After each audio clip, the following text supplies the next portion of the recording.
Bienvenidos al capítulo 11 de La Ley del Éxito de Napoleón Hill. Hoy nos enfocaremos en el pensamiento correcto y cómo nuestros pensamientos influyen en nuestras acciones y resultados. 11ª lección: el pensamiento correcto. Puedes hacerlo si crees que puedes. Esta lección es, al mismo tiempo, la más importante, la más difícil de presentar de todo el curso de las leyes del éxito. Es importante porque trata sobre un principio que está presente en todo el curso. Es interesante por la misma razón. Es difícil de presentar porque llevará al estudiante medio mucho más allá de la línea fronteriza de sus experiencias normales, introduciéndolo en un ámbito de pensamiento en el que no está habituado a permanecer. Si no estudias esta lección con una mente abierta, se te escapará la piedra clave del arco de este curso. Esta lección te ofrecerá un concepto del pensamiento que puede llevarte muy por encima del nivel que has alcanzado a través de los procesos evolutivos que has experimentado en el pasado. Por este motivo, no deberás decepcionarte si, en la primera lectura, no la entiendes del todo. Te recomiendo que no te cierres si en la primera lectura no comprendes lo que la lección guarda. Durante miles de años, el hombre solo construyó barcos de madera. Utilizaba la madera porque creía que era el único material capaz de flotar, pero esto se debía a que todavía no había avanzado lo suficiente en su proceso de pensamiento para entender que el acero puede flotar y que es muy superior a la madera para la construcción de barcos. No sabía que cualquier cosa puede flotar si es más liviana que la cantidad de agua desplazada, y siguió construyendo barcos de madera hasta conocer esta gran verdad. Es comprensible que les hables a tus amigos de tus necesidades, insinuándolas con tacto, pero si quieres guardar su amistad, cuídate de no pedirles ayuda directamente. Hasta hace unos 25 años, la mayoría de la gente creía que solo las aves podían volar, pero ahora sabemos que el hombre no solo puede imitar el vuelo de los pájaros, sino que puede prevalecerlo. Hasta hace muy poco, el ser humano no sabía que el gran vacío abierto conocido como aire está más vivo y es más sensible que cualquier cosa que haya sobre la Tierra. No sabía que la palabra hablada viajaría a través del éter a la velocidad del rayo, sin la ayuda de cables. ¿Cómo podía saber esto, cuando su mente todavía no se había desarrollado lo suficiente para comprenderlo? El objetivo de esta lección es ayudarte a desarrollar y expandir tu mente de manera que puedas ser capaz de pensar con exactitud, pues este desarrollo te abrirá una puerta que conduce a todo el poder que necesitarás para completar tu templo del éxito. A lo largo de las lecciones anteriores de este curso, hemos tratado unos principios que cualquiera podría entender y aplicar fácilmente. También verás que estos principios han sido presentados de manera que puedan conducir al éxito que se mide por la riqueza material. Consideré preciso hacerlo así porque, para la mayoría de la gente, los términos éxito y dinero son sinónimos. Obviamente, las lecciones anteriores de este curso estaban dirigidas a aquellas personas que piensan que las cosas frívolas y la riqueza material son lo único que se incluye en el éxito. Dicho de otro modo, yo era consciente de que la mayoría de los estudiantes de este curso se sentirían desencantados si les indicara un camino hacia el éxito que pasara por otras puertas que no fueran los negocios, las finanzas y la industria, pues es de conocimiento público que la mayoría de la gente quiere un éxito que se traduzca en dinero. Muy bien, que aquellos que están satisfechos con ese nivel se queden con él, pero hay quienes querrán escalar unos peldaños más en esta escalera, buscando un éxito que se mida con otros criterios que no son materiales. Para su beneficio particular están pensadas esta lección y las subsiguientes. El pensamiento correcto incluye dos elementos fundamentales que deben ser observados por cualquiera que lo practique. En primer lugar, para pensar correctamente hay que separar los datos de la mera información. Tienes mucha información aprovechable que no está basada en datos. En segundo lugar, debes dividir los datos en dos tipos, esto es, los importantes y los poco importantes, o los relevantes y los irrelevantes. Únicamente haciendo esto podrás pensar con claridad. Todos los datos que puedas usar para alcanzar tu claro objetivo principal son importantes y relevantes. Todos los que no puedas usar son poco importantes e irrelevantes. Es principalmente el descuido de algunos al hacer esta distinción lo que produce la brecha que separa tanto a las personas que parecen tener la misma habilidad y que han tenido las mismas oportunidades. Sin salir de tu propio círculo de conocidos, podrías señalar a una o más personas que no han tenido mejores oportunidades que tú y que supuestamente tienen la misma capacidad que tú, o incluso menor, y que están alcanzando un éxito mucho mayor. Y te preguntas por qué. Busca diligentemente, y revelarás que todas esas personas han adquirido el hábito de combinar y utilizar los datos importantes que afectan a su línea de trabajo. Lejos de trabajar más que tú, quizá incluso estén trabajando menos y con mayor comodidad. En virtud de haber aprendido el secreto de separar los datos importantes de los poco importantes, han logrado una especie de apoyo y de palanca con los que pueden mover, tan solo con sus dedos, unas cargas que tú eres incapaz de mover con todo el peso de tu cuerpo. La persona que adquiere el hábito de dirigir su atención a los datos importantes con los que está construyendo su templo, se hace así con un poder que sería como un martillo mecánico capaz de dar un golpe de 10 toneladas, comparado con un martillo corriente capaz de dar un golpe de unos pocos gramos. Si estos símiles te parecen básicos, deberías tener en cuenta que algunos de los estudiantes de este curso todavía no han desplegado la capacidad de pensar en términos más complejos, e intentar obligarlos a hacerlo equivaldría a dejarlos atrás sin esperanza. Para que puedas comprender la importancia de distinguir los datos de la mera información, estudia el tipo de persona que se guía absolutamente por aquello que oye, que es influida por todos los susurros de los vientos de la habladuría, que acepta, sin un análisis, todo lo que lee en los diarios y que juzga a los demás por lo que sus enemigos, sus competidores y sus contemporáneos dicen de ellos. Busca en tu círculo de conocidos y elige a alguien que sea este tipo de persona como un ejemplo para tener presente mientras tratamos este tema. Observa que suele empezar su conversación con frases como estas, por lo que he leído en los diarios o dicen que. El pensador correcto sabe que los diarios no siempre son exactos en sus informes y que lo que dicen suele contener más mentira que verdad. Si no te has elevado por encima del grupo del por lo que he leído en los diarios y el dicen que, todavía tienes que circular por un largo camino para llegar a ser un pensador correcto. Ciertamente, muchas verdades y muchos datos viajan disfrazados de chismorreo ocioso y de artículos periodísticos, pero el que piensa correctamente no aceptará como datos todo lo que escucha y ve. Este es un punto que me siento impulsado a remarcar, porque constituye las rocas y los obstáculos con los que se topan tantas personas que se hunden en la derrota en un océano sin fondo de falsas conclusiones. En el ámbito del procedimiento legal, existe un principio cuyo objeto de esta ley es llegar a los hechos. Cualquier juez puede proceder con justicia hacia todos los implicados si tiene datos en los que basar su juicio, pero puede crear trastornos en la gente inocente si evita la ley y llega a una conclusión o un juicio que parte de una información basada en chismes. La ley de la evidencia varía según el tema y las circunstancias con los que se usa, pero no estarás muy equivocado si, en ausencia de aquello que conoces como datos, te afrontas a tus juicios sobre la hipótesis de que solo una parte de la evidencia que tienes delante, que favorece a tus propios intereses sin perjudicar a otras personas, se basa en datos. El gran Edison falló 10.000 veces antes de conseguir que la luz eléctrica incandescente funcionase. No te desanimes ni abandones si fallas una o dos veces antes de conseguir que tus planes funcionen. Este es un punto crucial e importante en esta lección. Por lo tanto, quiero asegurarme de que no te lo tomas a la ligera. Muchas personas confunden, a sabiendas o no, la conveniencia con los datos, haciendo o dejando de hacer algo por la mera razón de que esta acción favorece sus propios intereses, sin tener en cuenta si esto interfiere con los derechos de otras personas. Lo cierto es que, actualmente, la mayor parte del pensamiento, no importa cuán deplorable sea, lejos de ser cometó, se basa solamente en la conveniencia. Para el estudiante más avanzado del pensamiento correcto, resulta asombroso ver cuántas personas son honradas cuando eso las beneficia, pero hallan una multitud de datos para justificarse por haber tomado un rumbo deshonesto cuando dicho rumbo parece ser más beneficioso o ventajoso. Sin duda, conoces gente así. El que piensa correctamente, adopta un criterio con el que guiarse y lo sigue en todo momento, tanto si funciona para su propio beneficio inmediato como si lo lleva, de vez en cuando, por los caminos de la desventaja, como, innegablemente, ocurrirá.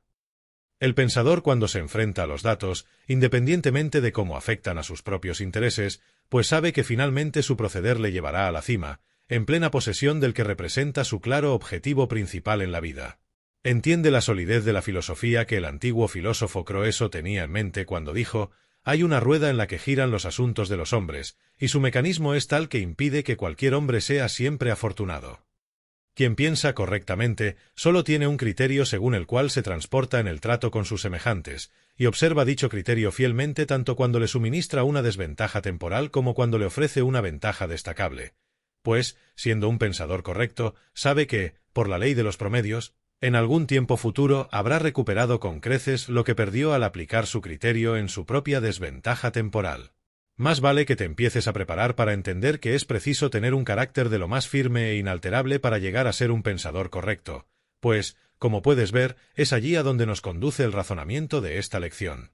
Hay una cierta penalización temporal adherida al pensamiento correcto, Eso es incuestionable.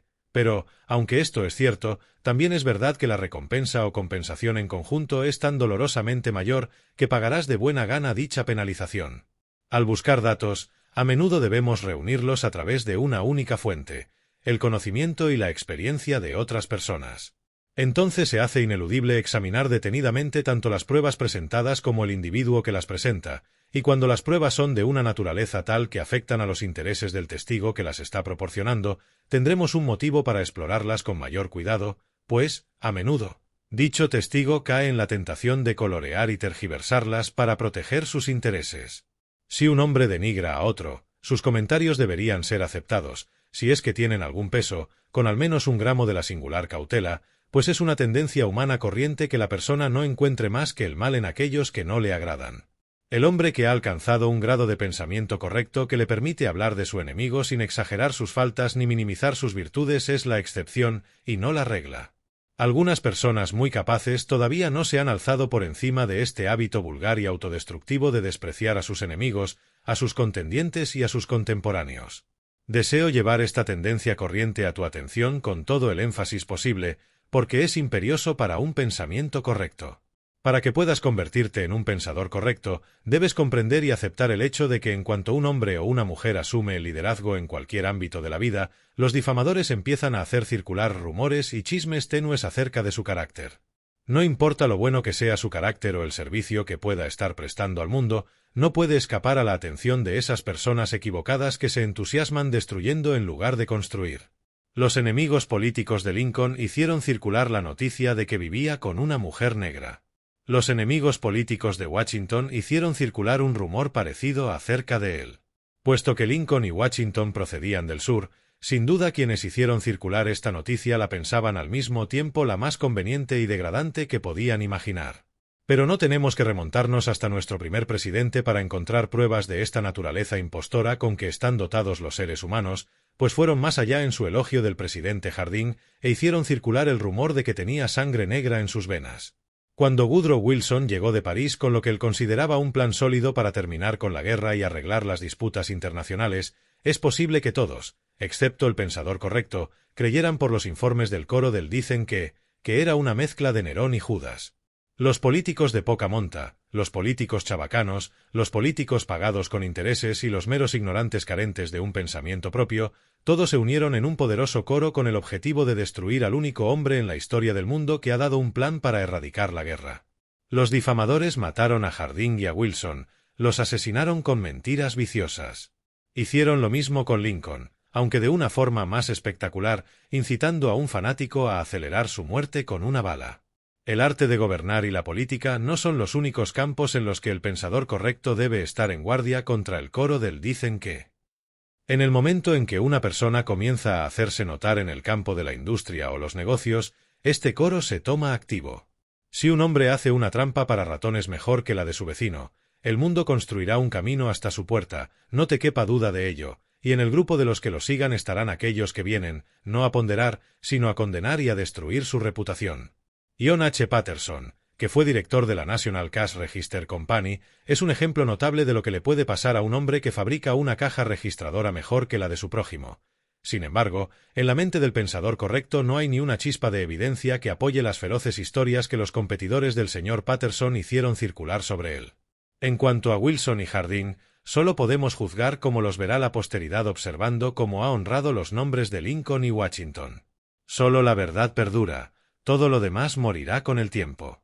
Estás bien adentrado en el camino hacia el éxito si tienes un concepto tan perspicaz de la vida que nunca crearás un plan que incluya pedirle a otra persona que haga algo que no le dé en distinción alguna ventaja correspondiente por haber accedido a tu petición. El objeto de estas referencias no es elogiar a aquellos que no precisan ningún elogio, sino dirigir tu atención al hecho de que las pruebas del dicen que siempre son sometidas al examen más detenido, y más aún cuando son de naturaleza negativa o destructiva. No puede producirse ningún daño al aceptar como un hecho unos testimonios constructivos, aunque estén fundados en rumores, pero lo opuesto, si es aceptado, debería ser sometido a una inspección de lo más detenida con todos los medios posibles para emplear la ley de la evidencia. Como pensador correcto, tienes el privilegio y el deber de valerte de datos, aunque tengas que esforzarte para lograrlos. Si te permites ser arrastrado de aquí para allá por toda la información que llame tu atención, nunca serás un pensador correcto, y si no piensas correctamente no podrás estar seguro de conseguir el que es tu claro objetivo principal en la vida. Más de un hombre ha caído en la derrota porque, a causa de sus prejuicios y de su odio, minimizó las virtudes de sus enemigos o competidores. Los ojos del pensador correcto ven hechos, y no las ilusiones del prejuicio, el odio y la envidia.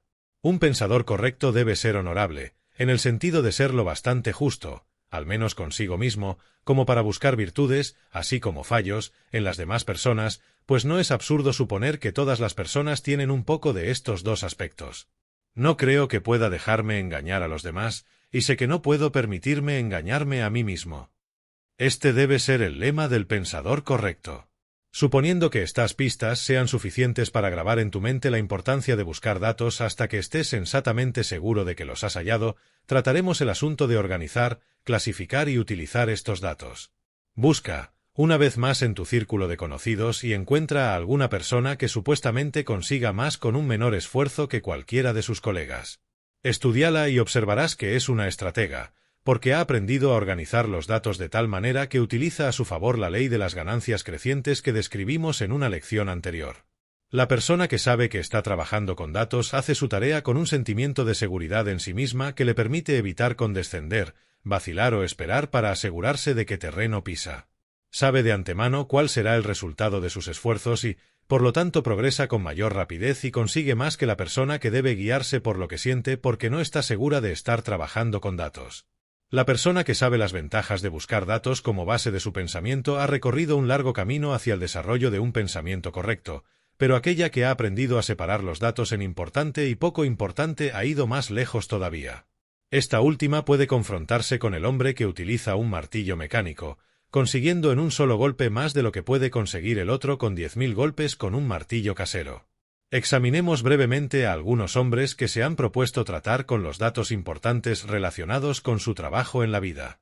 Si no fuera por el hecho de que este curso está adaptado a las insuficiencias prácticas de los hombres y mujeres del mundo laboral actual, nos remontaríamos a grandes hombres del pasado, Platón, Aristóteles, Epíteto, Sócrates, Salomón y Moisés, y dirigiríamos la atención a su hábito de tratar con datos. No obstante, podemos hallar ejemplos más cercanos a nuestra generación que servirán a nuestro objetivo de una forma más ventajosa en este punto en particular. Puesto que esta es una era en la que el dinero se considera la prueba más concreta del éxito, estudiemos a un hombre que ha acumulado más que ningún otro hombre en la historia del mundo, John D. Rockefeller. El señor Rockefeller tiene una cualidad que destaca como una estrella resplandeciente por encima de todas las demás, su costumbre de ocuparse solamente de los datos relativos a su trabajo. Siendo un hombre muy joven y muy pobre, en aquella época, Rockefeller adoptó, como su claro objetivo principal, la acumulación de una gran riqueza. No tengo intención de entrar en el método que usó para acumular su fortuna, ni tendría ninguna ventaja particular hacerlo, excepto para observar que su cualidad más pronunciada era la de insistir en los datos como la base de su filosofía en los negocios. Hay quien dice que Rockefeller no siempre fue justo con sus competidores. Eso puede ser o no ser cierto. Como pensadores correctos, dejaremos este punto tranquilo, pero nadie, ni siquiera sus rivales, ha acusado jamás al señor Rockefeller de formarse juicios rápidos o de minimizar la fuerza de sus competidores.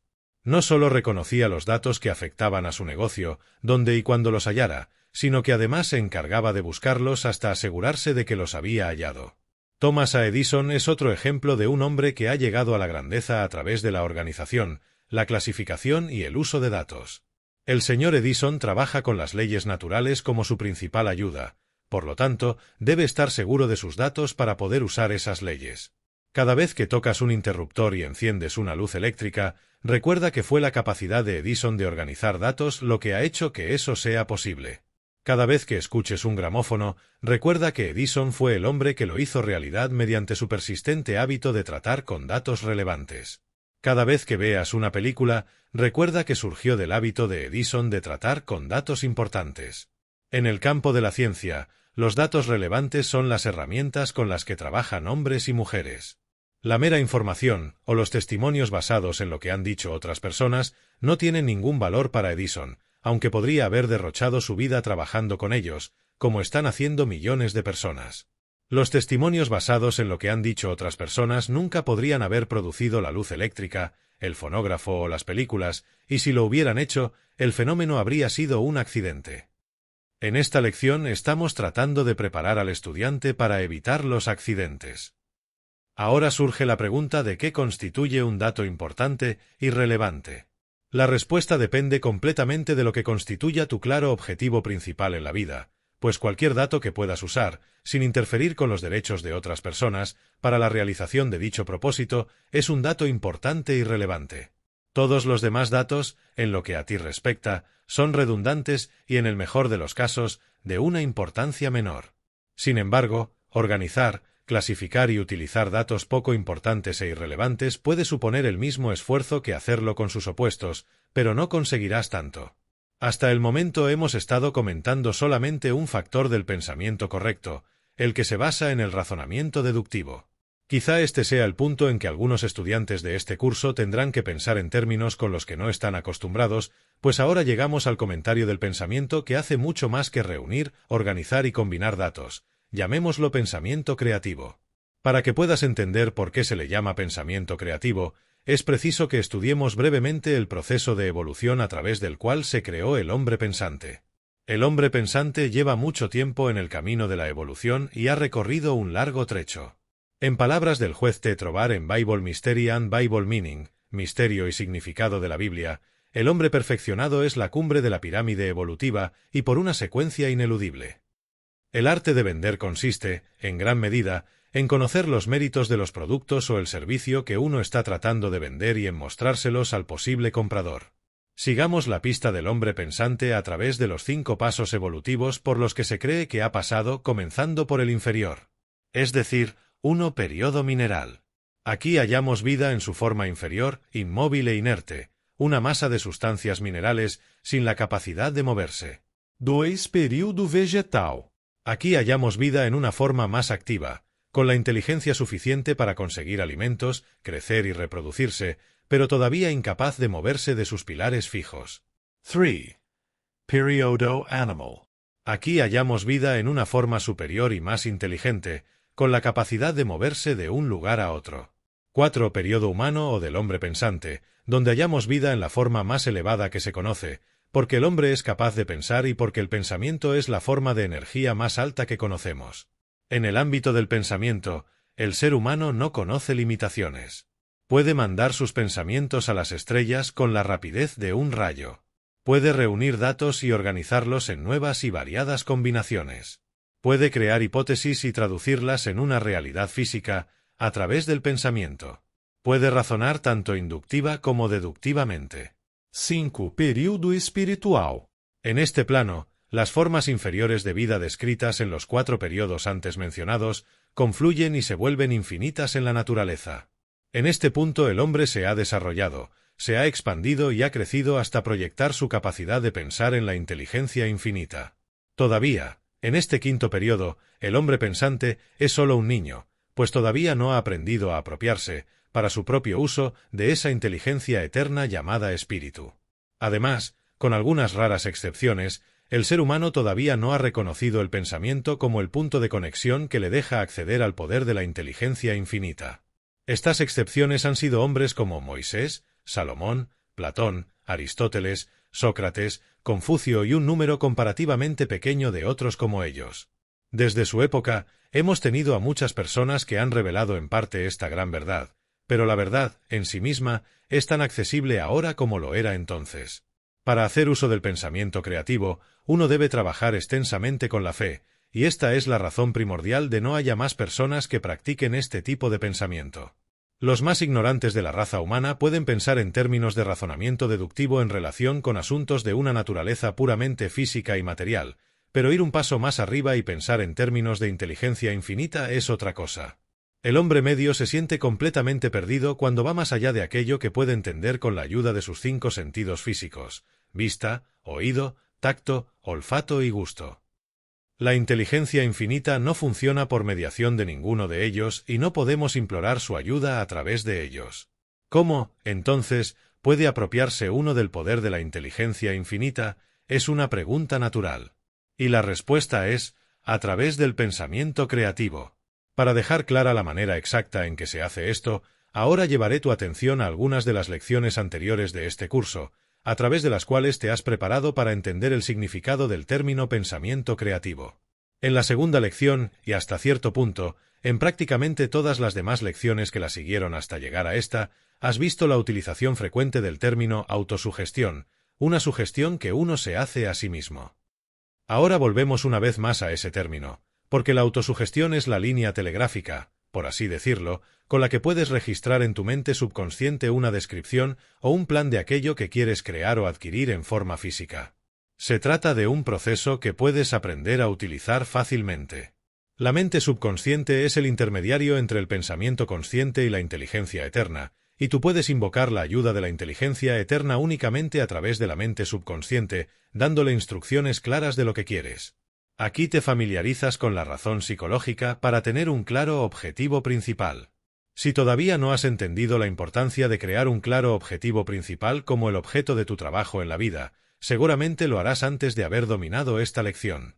Sabiendo, desde mi propia experiencia como aprendiz en el estudio de este y otros temas relacionados, que poco comprendía términos como mente subconsciente, autosugestión y pensamiento, a lo largo de este curso me he tomado la libertad de describir estos términos mediante todos los símiles e ilustraciones posibles, con el objeto de dejar tan claro su significado y el método para su diligencia que ningún estudiante pueda dejar de entenderlos. Esto explica la repetición de términos que observarás a lo largo de todo el curso, y al mismo tiempo, se dirige como una disculpa a aquellas personas que ya han avanzado lo suficiente para entender el significado de muchas cosas que el principiante no comprenderá en la primera lectura.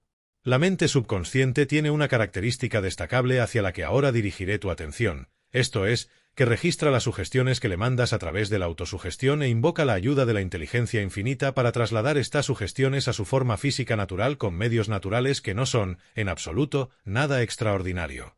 Es importante que comprendas la frase anterior, ya que, si no es así, es probable que no llegues a comprender tampoco la importancia de los cimientos mismos sobre los que está construido este curso, siendo esos cimientos el principio de la inteligencia infinita, la cual puedes alcanzar y apropiarte de ella a voluntad a través de la ayuda de la ley de la mente maestra, descrita en la lección introductoria. Estudia detenida, seria y contemplativamente todo el párrafo anterior. La mente subconsciente tiene otra característica destacable. Acepta todas las sugestiones que le llegan y las lleva a la acción, tanto si son constructivas como si son destructivas, y tanto si provienen del exterior como si lo hacen de tu propia mente consciente. Por lo tanto, como puedes ver, es esencial que veas la ley de la evidencia y sigas cuidadosamente los principios expuestos al principio de esta lección al elegir lo que transportarás a tu mente subconsciente mediante la autosugestión. Puedes comprender por qué uno debe buscar datos diligentemente y por qué uno no se puede permitir prestar un oído receptivo al difamador y al chismoso, pues hacerlo equivaldría a dar a la mente subconsciente un alimento dañino y ruinoso para el pensamiento creativo. La mente subconsciente se puede comparar con la placa sensible de una cámara fotográfica en la que quedará registrada la imagen de cualquier objeto puesto delante de ella. La placa no elige el tipo de imagen que se grabará en ella, sino que registra cualquier cosa que le llegue a través del lente. La mente consciente puede confrontarse al obturador que se cierra para impedir el paso de la luz hacia la placa sensible, impidiendo que solo llegue a ella aquello que el fotógrafo quiere registrar. La lente de la cámara se podría comparar a la autosugestión, pues es el medio que transporta la imagen del objeto que debe ser registrado hasta la placa sensible. Y la inteligencia infinita se podría comparar a la persona que revela la placa después de que una imagen haya quedado registrada en ella, transportándola así a la realidad física. La cámara corriente es un instrumento espléndido con el que comparar todo el proceso del pensamiento creativo. Primero viene la elección del objeto que se expondrá ante la cámara, este representa nuestro claro objetivo principal en la vida. Luego está la operación de registrar un claro bosquejo de ese objetivo a través de la lente de la autosugestión en la placa sensible de la mente subconsciente. Aquí entra la inteligencia eterna y desarrolla dicho bosquejo en una forma física que sea apropiada para la naturaleza del propósito. Está claro cuál es el papel que tú debes representar. Eliges la imagen que va a ser registrado, claro objetivo principal. Luego fijas tu mente subconsciente en ese objetivo con una intensidad tal que se comunique con la mente subconsciente, a través de la autosugestión, y ésta registre la imagen. Entonces comienzas a estar vigilante y esperar manifestaciones de la realización física del tema de la imagen. Cualquier persona puede llegar a ser grande haciendo las cosas normales de la vida con un gran espíritu, con un deseo genuino de ser útil a los demás, sea cual sea su actividad. Ten en cuenta el hecho de que uno no se sienta a esperar, ni se va a la cama a dormir con la expectativa de despertar y hallar que la inteligencia eterna le ha mandado el objeto de su claro objetivo principal. Uno sigue adelante, de la manera habitual, realizando su trabajo diario de acuerdo con las instrucciones dadas en la 9ª lección de este curso, con absoluta fe y confianza en que los caminos y los medios naturales para la realización del objeto claro se abrirán ante uno en el momento adecuado y de una manera conveniente. Es posible que el camino no se abra de repente, desde el primer paso hasta el último, pero puede ir haciéndolo paso a paso. Por lo tanto, cuando seas consciente de una oportunidad para dar el primer paso, dalo sin vacilar, y haz lo mismo cuando se manifiesten el segundo, el tercero y todos los pasos subsiguientes esenciales para la realización de tu claro objetivo principal. La inteligencia eterna no te va a construir una casa y a entregártela, lista para entrar a vivir, pero te abrirá el camino y te suministrará los medios necesarios para que tú puedas construir tu propia casa. No le ordenará al cajero de tu banco que coloque una suma definida de dinero en tu cuenta, simplemente porque tú se lo hayas sugerido a tu mente subconsciente, pero te abrirá el camino para que puedas ganar, o pedir prestado, ese dinero y lo pongas en tu propia cuenta. No echará al actual ocupante de la Casa Blanca para ponerte a ti como presidente en su lugar, pero muy probablemente, en las circunstancias adecuadas, influirá en ti para que te prepares para ocupar dicho cargo con honor y luego te ayudará a conseguirlo mediante el método habitual. No te apoyes en la realización de milagros para la consecución del que compone tu claro objetivo principal. Apóyate en el poder de la inteligencia infinita para guiarte, a través de canales naturales y con la ayuda de leyes naturales, a su realización. No esperes que la inteligencia eterna te traiga el objeto de tu claro objetivo principal. En lugar de eso, espera que te dirija hacia él. Siendo un principiante, no esperes que la inteligencia eterna se mueva rápidamente por ti, pero cuando seas más experto en el uso del principio de la autosugestión y desarrolles la fe y la comprensión necesarias para su rápida realización, podrás crear un claro objetivo principal y ver cómo se traslada inminentemente a la realidad física. La primera vez que intentaste andar no lo conseguiste, pero ahora que eres adulto, experto en el arte de andar, puedes caminar sin ningún esfuerzo. Tú también observas al niño pequeño que se tambalea, intentando caminar, y te ríes de sus esfuerzos. Como principiante en el uso del pensamiento creativo, puedes confrontarte al niño pequeño que está aprendiendo a dar los primeros pasos. Tengo buenas razones para saber que esta comparación es acertada, pero no te las diré. Dejaré que las descubras con tu propia reflexión, a tu manera. Ten siempre presente el principio de la evolución, por cuyo funcionamiento todo lo que es físico está continuamente tratando de llegar más alto y completar el ciclo entre inteligencias finitas e infinitas. El propio ser humano es el ejemplo más elevado y más digno de notarse del funcionamiento del principio de la evolución. Primero lo hallamos en los minerales de la tierra, donde hay vida pero no hay inteligencia.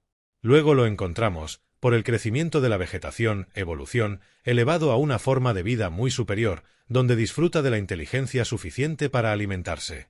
A continuación lo hallamos funcionando en el periodo animal, donde tiene un grado de inteligencia comparativamente elevado, con la capacidad de moverse de un lugar a otro. Por último, hallamos que se ha elevado por encima de las especies inferiores del reino animal hasta un punto en el que funciona como una forma pensante con capacidad de apropiarse de la inteligencia infinita y hacer uso de ella. Observa que no alcanza a este estado superior de golpe. Asciende, paso a paso, y quizá pasando por muchas reencarnaciones. Ten presente esto y entenderás por qué no puedes esperar razonablemente que la inteligencia eterna evite las leyes naturales y convierta al ser humano en el almacén de todo el conocimiento y todo el poder hasta que esté preparado para usar ese conocimiento y poder con una inteligencia superior a la finita. Si quieres un buen ejemplo de lo que puede pasarle a una persona que repentinamente tiene el control del poder, estudia a algunos nuevos ricos o a alguien que haya heredado una fortuna. El poder monetario que ostenta John D. Rockefeller no solo está a salvo, sino que está en unas manos en las que está sirviendo a la humanidad en el mundo entero, terminando con la ignorancia, eliminando enfermedades infecciosas y sirviendo de otras 1000 maneras que la persona media desconoce. Pero coloca la fortuna de John D. Rockefeller en manos de algún muchacho que todavía no ha terminado la escuela secundaria y posiblemente la historia será muy diferente, y los detalles te serán proporcionados por tu propia imaginación y conocimiento de la naturaleza humana. Tendré más que decir sobre este tema en la 14ª lección. Si alguna vez has practicado la agricultura, entenderás que para que la tierra produzca una cosecha es ineludible cierta preparación. Seguramente sabes que el cereal no crece en el bosque y que necesita sol y lluvia para hacerlo. Asimismo, entiendes que el agricultor debe arar la tierra y sembrar correctamente el cereal. Cuando ha hecho todo esto, entonces espera a que la naturaleza haga su parte del trabajo, y ella lo hace a su debido tiempo, sin ayuda externa. Este es un paralelo perfecto que ilustra el método a través del cual uno puede alcanzar el objeto de su claro objetivo principal. Primero viene la preparación de la tierra para que pueda recibir a la semilla, la cual está simbolizada por la fe, la inteligencia infinita y la comprensión del principio de la autosugestión y la mente subconsciente, a través de la cual se puede plantar la semilla de un claro propósito. Luego viene un ciclo de espera y de trabajar para la realización del objeto de dicho propósito. Durante ese periodo debe haber una fe constante, intensificada, que sirve de sol y de lluvia, sin la cual la semilla se avejentaría y moriría en el suelo. A continuación llega la realización, la época de recolección. Y es posible producir una maravillosa cosecha. Soy completamente consciente de que una gran parte de lo que estoy diciendo no será comprendido por el principiante en una primera lectura, pues tengo en cuenta mis propias experiencias del comienzo. No obstante, cuando el proceso evolutivo lleve a cabo su trabajo, y lo hará, no lo dudes, todos los principios explicados en esta lección y en todas las demás, cuando los hayas dominado, te resultarán tan sencillos como la tabla de multiplicar. Y lo que es aún más importante, estos principios funcionarán con la misma certeza inalterable con que lo hace el principio de la multiplicación. Cada una de las lecciones de este curso te ha suministrado unas instrucciones muy claras a seguir. Estas han sido simplificadas en la medida de lo posible, para que cualquier persona las pueda comprender. No se ha dejado nada al estudiante, excepto seguir las instrucciones y aportar la fe en su sólida fundación, sin la cual serían inútiles. En esta lección estás conociendo 4 importantes factores hacia los que dirigiré tu atención, con la petitoria de que te familiarices con ellos. Estos son: 1. La autosugestión. 2. La mente subconsciente. 3. El pensamiento creativo. 4. La inteligencia eterna.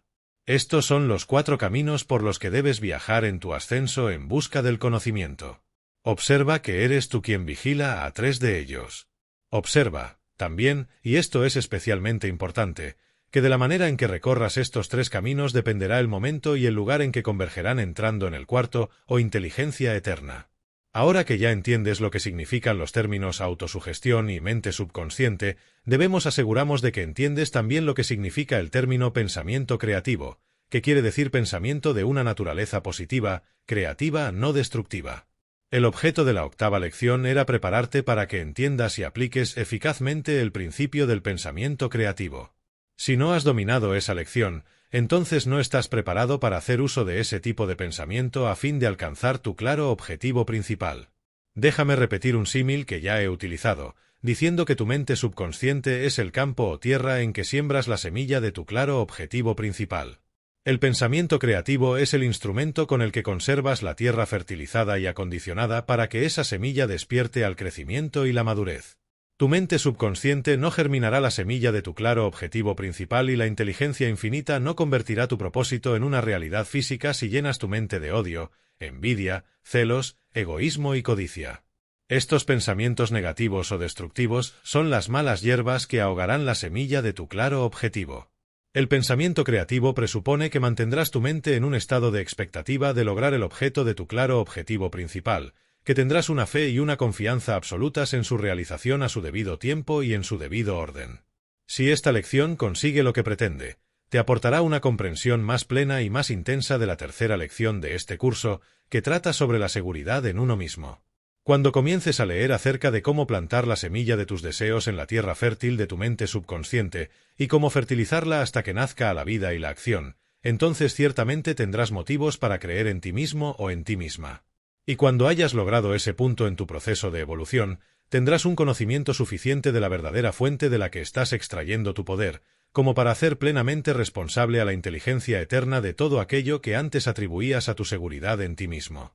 Recuerda que tu verdadera riqueza no se puede medir por lo que tienes, sino por lo que eres. La autosugestión es un arma poderosa con la que uno puede alcanzar alturas de gran éxito si la usa de una forma constructiva. Sin embargo, si se utiliza de una manera negativa, puede destruir toda posibilidad de éxito, y si esto se hace continuamente puede llegar a acabar con tu salud. La minuciosa comparación de las experiencias de médicos y psiquiatras reveló la impresionante información de que el 75% de las personas que están enfermas sufren de hipocondría, lo cual es un estado mental patológico que provoca una ansiedad inútil respecto a la propia salud. Dicho en términos más fáciles, el hipocondríaco es alguien que cree que está padeciendo algún tipo de enfermedad imaginaria. Y a menudo, estas desdichadas personas creen tener todas las enfermedades de las que han oído hablar. Por lo general, los estados hipocondríacos son inducidos por complemento por la autointoxicación o el envenenamiento producidos porque el sistema intestinal no elimina sus desechos. La persona que sufre este estado tan tóxico no solo es incapaz de pensar correctamente, sino que tiene todo tipo de pensamientos desnaturalizados, destructivos y ficticios. A muchas personas enfermas se les quita las amígdalas, o se les extrae una muela o el apéndice, cuando su problema podría haberse eliminado con un lavado interno y una botella de citrato de magnesio, con el debido respeto a mis amigos los médicos, uno de los cuales me proporcionó esta información. La hipocondría es el principio de la mayoría de los casos de demencia. El Dr. Henry R. Rose es autor del siguiente ejemplo típico del poder de la autosugestión: si mi mujer fallece, no creeré que Dios existe. Su esposa estaba enferma, con neumonía, y así fue como me recibió el marido cuando llegué a su casa. Ella me había mandado llamar porque el médico le había dicho que no se mejoraría. La mayoría de los médicos procura no hacer ese tipo de declaraciones en presencia del paciente. La mujer había llamado a su marido y a sus hijos para que se acercaran a su lecho y se había despedido de ellos. Hallé al marido en el salón, llorando, y a los hijos haciendo lo posible por animar a su madre. Cuando entré en su dormitorio, respiraba con dificultad y la enfermera me dijo que estaba muy abatida. Pronto descubrí que la señora me había mandado llamar para que yo cuidara de sus hijos cuando ella hubiera muerto. Entonces le dije: «Usted no va a morir. Siempre ha sido una mujer fuerte y saludable, y no creo que Dios quiera que muera y deje a sus niños a mi cuidado o al de cualquier otra persona». Le hablé en esos términos y luego le dije que pusiera su fe en Dios y arrojara su mente y su voluntad contra cualquier pensamiento sobre la muerte. Luego la dejé, diciéndole: «Volveré después, y entonces la hallaré muy recuperada». Esto fue el domingo por la mañana. La visité esa misma tarde. Su marido me recibió con una sonrisa. Me dijo que en cuanto me hube marchado, su esposa los había llamado a sus hijos y a él y les había dicho: «El doctor Rose dice que no voy a morir, que me voy a poner bien, y así será». Y se puso bien. Pero, ¿qué logró que esto ocurriera? Dos cosas: la autosugestión, inducida por la sugestión que yo le había dado, y su propia fe. Llegué justo en el momento crítico, y tan grande era su fe en mí, que pude inspirar fe en ella. Fue esa fe la que ladeó la balanza y la hizo salir de la neumonía. Ninguna medicina puede curar la neumonía. Los médicos aceptan esto. Hay casos de neumonía que no se pueden curar con nada. Todos estamos tristemente de acuerdo en ello, pero hay ocasiones, como en este caso, en las que la mente, si se la hace funcionar de la forma adecuada, hace que la suerte cambie. Mientras haya vida, hay esperanza, pero la esperanza debe tener supremacía y hacer el bien que debe hacer. He aquí otro caso destacable que demuestra el poder de la mente humana cuando se usa constructivamente. Un médico me pidió que fuese a ver a la señora H. Me dijo que no le pasaba nada a nivel orgánico, pero que sencillamente se negaba a comer. Al estar convencida de que no podía retener nada en el estómago, había dejado de comer y estaba muriendo paulatinamente de inanición. Fui a verla y me enteré de que, en primer lugar, no tenía ninguna creencia religiosa. Había perdido su fe en Dios. También descubrí que no tenía ninguna confianza en su capacidad de retener alimentos. Mi primer esfuerzo fue de devolverle la fe en y conseguir que creyera que Dios estaba con ella y le daría poder. Entonces le dije que podía comer cualquier cosa que deseara. La verdad es que su fe en mí era enorme, y mi afirmación la impresionó. A partir de ese día, comenzó a comer. 3 días más tarde se levantó de la cama por primera vez en semanas. Ahora es una mujer normal, sana y feliz. ¿Cuál fue la causa de que esto pasara? Las mismas fuerzas descritas en el caso anterior, la sugestión externa, que ella aceptó con fe y aplicó a través de la autosugestión, y la confianza interior. Hay ocasiones en que la mente está enferma y hace que el cuerpo enferme. En tales ocasiones, precisa de una mente más fuerte. Este libro fue escrito antes de 1928, año en que se descubrió la penicilina para sanar, que la dirija y, especialmente, le dé confianza y fe en sí misma. Esto se llama sugestión. Es transferir tu confianza y tu poder a otra persona con tanta fuerza que consigas que crea y haga lo que tú quieres. No hace falta que sea hipnosis. Puedes lograr unos resultados maravillosos con el paciente totalmente despierto y razonando lógicamente. El paciente debe creer en ti, y tú debes entender el funcionamiento de la mente humana para hacer frente a sus argumentos y sus preguntas. Cada uno de nosotros puede ser un sanador de este tipo, y así, ayudar a sus semejantes. Es el deber de toda persona leer algunos de los mejores libros que hay sobre los poderes de la mente humana y conocer las cosas extraordinarias que puede hacer ésta para que la gente esté bien y feliz. Vemos las cosas terribles que el pensamiento erróneo hace a las personas, incluso hasta el punto de llevarlas a la locura. Ya es hora de que descubramos las cosas buenas que puede hacer la mente, no solo para curar trastornos mentales, sino también enfermedades físicas.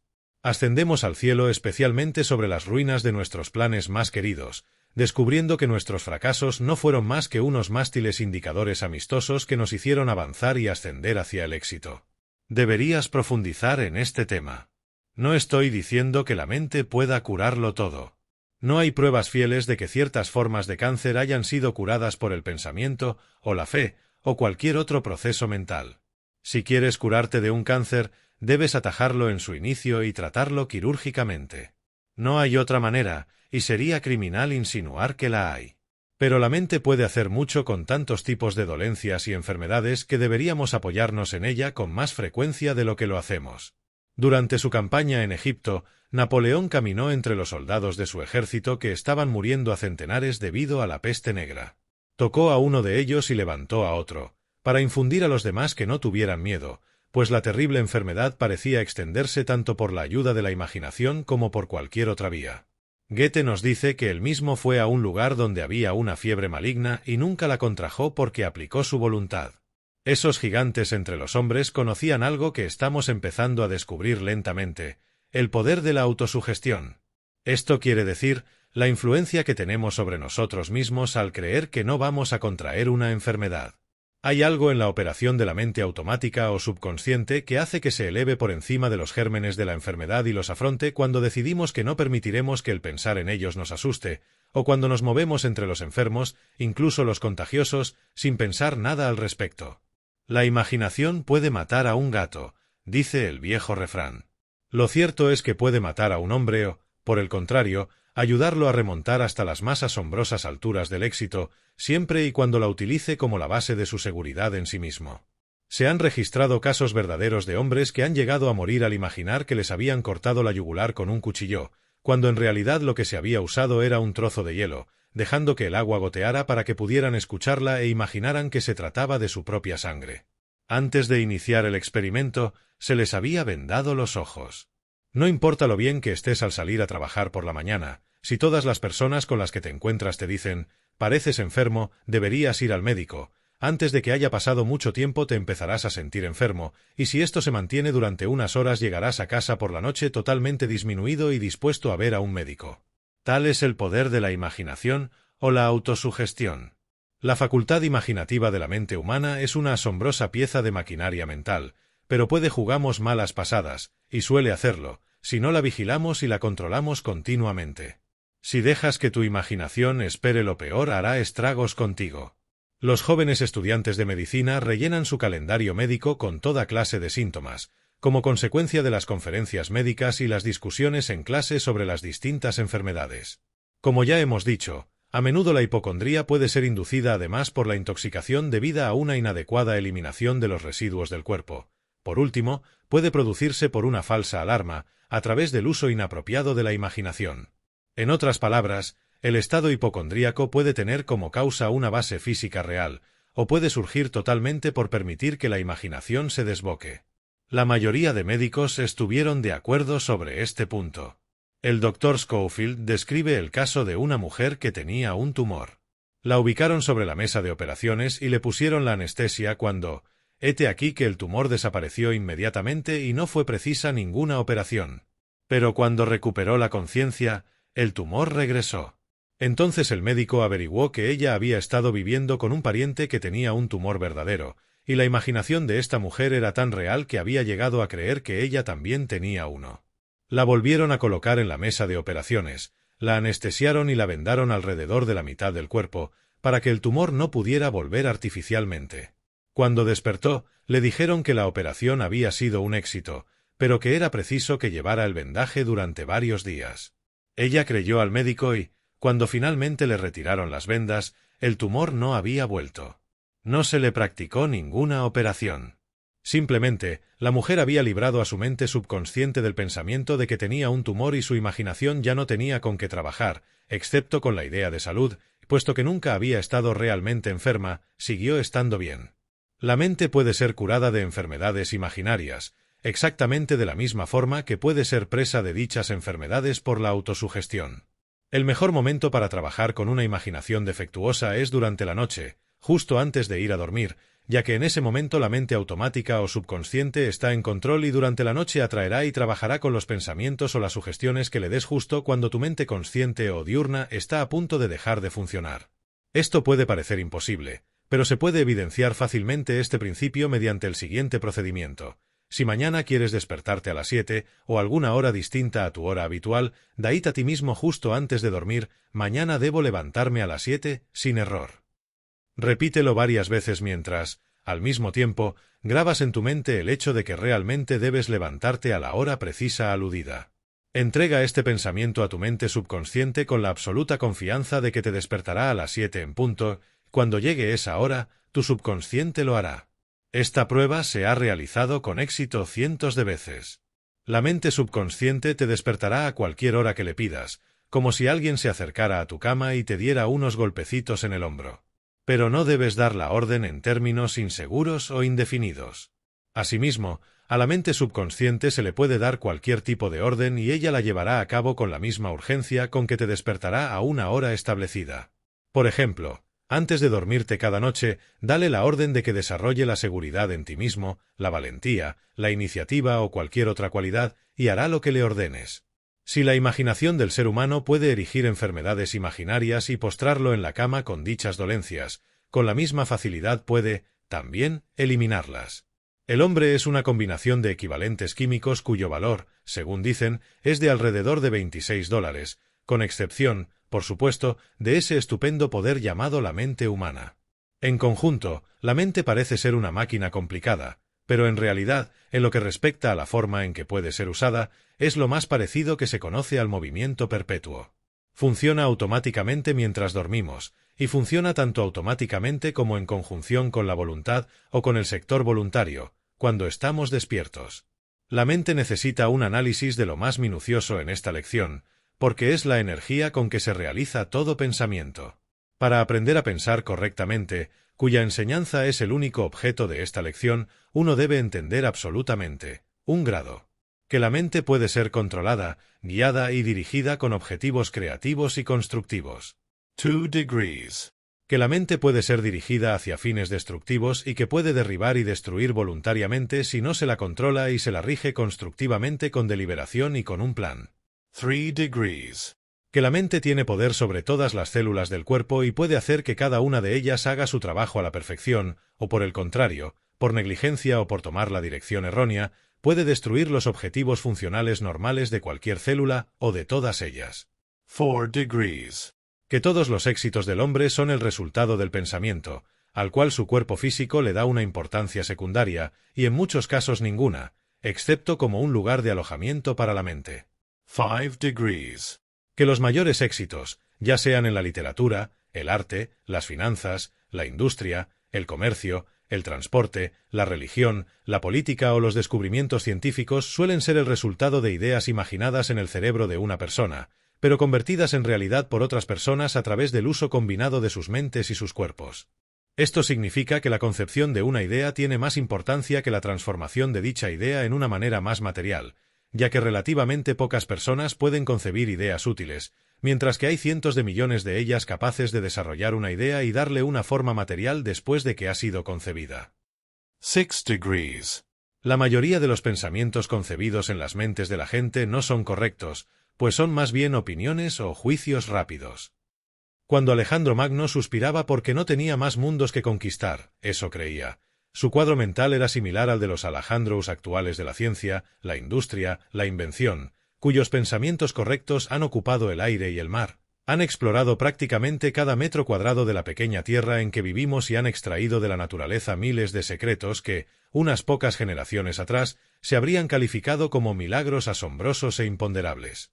Durante todo este descubrimiento y dominio de sustancias meramente físicas, ciertamente no es raro que prácticamente hayamos desatendido y olvidado a uno de los más maravillosos de todos los poderes, la mente humana. Todos los científicos que han estudiado la mente humana están de acuerdo en que todavía no se ha llegado hasta el fondo en el estudio del maravilloso poder que permanece inactivo en la mente del hombre, como el roble que está dormido en la bellota, esperando a ser despertado y puesto en marcha. Quienes se han manifestado sobre el tema son de la opinión de que el próximo gran ciclo de descubrimientos se halla en el ámbito de la mente humana. La posible naturaleza de estos descubrimientos ha sido sugerida de muchas maneras distintas en prácticamente todas las lecciones de este curso, exclusivamente en esta y en las siguientes. Si estas sugerencias parecen llevar al estudiante de esta filosofía a unas aguas más profundas que a las que está acostumbrado, debe tener en cuenta que él o ella tienen el privilegio de detenerse en cualquier nivel de profundidad que desee, hasta que se haya preparado, con el pensamiento y los estudios, para avanzar.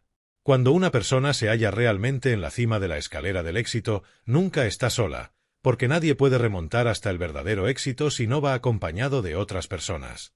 El autor de este curso ha considerado necesario tomar la delantera y mantener la suficiente distancia, por así decirlo, para convencer al estudiante a ir, al menos, unos cuantos pasos por delante del alcance medio normal del pensamiento humano. No se espera que ningún principiante trate de asimilar y poner en práctica desde un principio todo lo que ha sido incluido en esta filosofía. Pero sí. Resultado neto del curso no es más que haber sembrado en la mente de estudiante la semilla del pensamiento constructivo, el trabajo del autor habrá sido consumado. El tiempo, sumado al propio deseo de conocimiento del estudiante, hará el resto. Este es un momento conveniente para decir con franqueza que muchas de las sugerencias transferidas por este curso, si se siguen literalmente, llevarán al estudiante mucho más allá de las necesarias fronteras y las necesidades actuales de lo que normalmente se denomina la filosofía de los negocios. Dicho de otro modo, este curso profundiza en el funcionamiento de los procesos de la mente humana mucho más de lo que es preciso para el uso de esta filosofía como medio para lograr el éxito comercial o financiero. No obstante, suponemos que muchos de los estudiantes de este curso querrán profundizar en el estudio del poder de la mente más de lo que se solicita para tener un éxito puramente material, y el autor ha tenido en cuenta a estas personas durante el trabajo de organización y redacción del curso.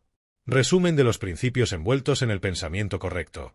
Hemos descubierto que el cuerpo del hombre no es singular, sino plural, que está formado por billones y billones de células vivas, inteligentes, individuales, que llevan a cabo la tarea, muy especificada y bien organizada, de construir, desarrollar y mantener al cuerpo humano. Hemos descubierto que todas esas células son dirigidas, en sus respectivas tareas, por la acción subconsciente o automática de la mente, que la parte subconsciente de la mente puede ser, en gran medida, controlada y dirigida por la parte consciente o voluntaria. Hemos descubierto que cualquier idea o pensamiento que se ampare en la mente a través de la repetición tiende a dirigir al cuerpo físico para que convierta dicha idea o pensamiento en su equivalente material.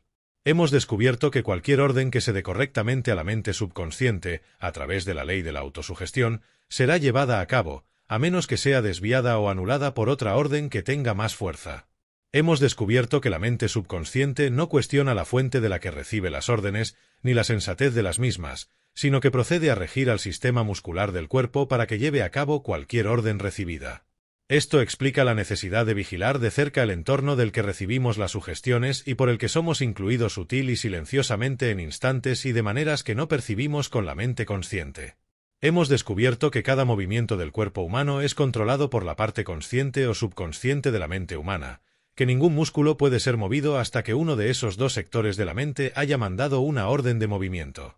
Cuando este principio se entiende a fondo, entendemos también el poderoso efecto que tiene cualquier idea o pensamiento que uno crea con la facultad de la imaginación, conservándola en la mente consciente hasta que la parte subconsciente tenga tiempo de tomar posesión de dicho pensamiento y empezar a transformarlo en su equivalente material. Cuando entendemos el principio por el que cualquier idea es puesta en la mente consciente y mantenida allí hasta que la parte subconsciente la recoge y se apropie de ella, tenemos un conocimiento práctico de la ley de la concentración, que será tratada en la lección siguiente. Y podríamos agregar que también tenemos una amplia comprensión de la razón por la cual la ley de la concentración forma parte, necesariamente, de esta filosofía.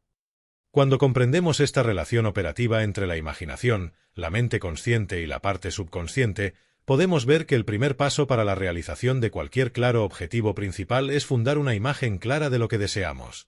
A continuación, se debe colocar esta imagen en la mente consciente, mediante la ley de la concentración, y mantenerla ahí, con las fórmulas que se narran en la próxima lección, hasta que la parte subconsciente la recoja y la convierta en su forma última y requerida.